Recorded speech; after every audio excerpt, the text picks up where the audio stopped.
Your enemies will fall. Whoever is your enemy will fall when you are connected to God. If you are connected to the world and Satan is putting on this illusion that everything is fine, you're going to be doing just great in this world. Look at all the success you have. Look at all this money you have. But your soul is hurting. But your heart is hurting. But you are filled with guilt and shame. It's going to be hard to be victorious in that state of being.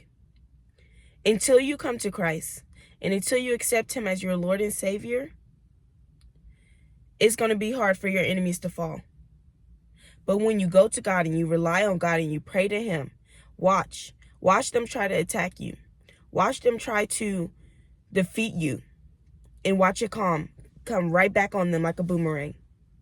You're going to see just how protected you are by God, just how you are protected by his angels that he commanded to guard you because you call on him for help. The book of Psalms is filled with strength and with promises that show you your enemies will not win. Your enemies will fall. It's Psalms 20, Psalms 20, verse 8. It says, they collapse and fall, but we rise and stand upright. You will rise again. God will rise you again. He will set you back on solid ground because you love him and you trust him. Trust in God, a mustard seed faith of trust. This small is all you need. Everything, the whole outer could be doubt. But if you have a small seed of faith, it reminds me of that children's book where it says, I don't remember what it is. If you plant a seed or something like that, I'll try to find it and put it below.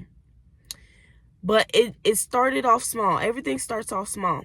These negative thoughts that you have, it starts off small.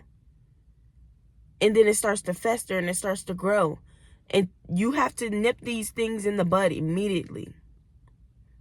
Your faith must be growing just like that.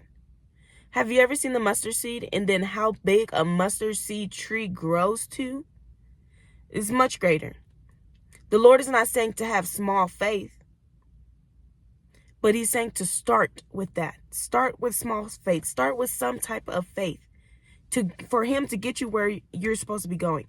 Just start.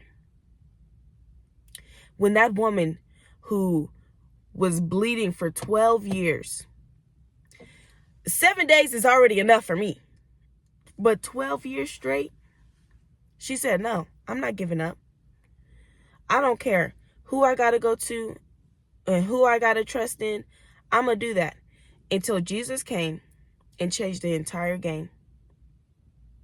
She trusted and believed in all these people to heal her. And then she finally came to God and was like, I'm going to trust you.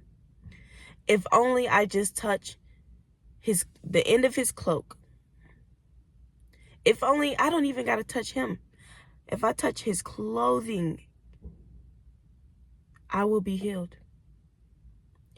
If I trust in God, if I open my Bible, if I pray in my heart that God will do this for me, he will do it. It's that simple. If I believe that God will do it, he will do it. If it's in his will, he will do it. And a lot of people get discouraged. They get discouraged when things don't go their way. But we have to keep remembering that God has something better for me. This wasn't God's plan. God has something better for me. I'm not going to be discouraged. I'm going to be encouraged because I know that whatever I wanted is much smaller than what God wanted for my life. And yes, we can be sad. Yes, we can be upset at the fact that we didn't get what we wanted. However, God has a better plan for us. He has greater for us. This life on earth is so short. It's so short compared to eternity in heaven or hell. It's either heaven or hell. Decide. Pick your poison. Well, heaven is not poison, but you guys get the analogy. Decide who you want to serve. Serve him, have faith, and watch your enemies fall. Watch your enemies fail. Watch what they try to put on you backfire and go right back on them. I don't know if y'all have heard like these stories. I've been kind of like researching on YouTube about these people doing love spells on these men, and then it backfires and the men start abusing them and hating them. And it's like, that's because you didn't go through God. You went in your own ways. You thought that you could do it. You thought that you were almighty and powerful, and it backfired. Do not let pride eat you up. Do not let your flesh eat you up. Eat up your promise. The enemy is here to kill, steal, and destroy. He wants to steal your promise by making you look crazy, by making you look like a fool. He wants to steal the promise that God has for you. The promise of the kingdom of heaven. The promise of getting close to God, because he destroyed that himself. Misery loves company. Do not let a miserable serpent, a miserable enemy, steal your joy, steal your promise that God has for you. Okay? I love y'all. Be safe out here. Stay prayed up and stay powerful, beautifuls.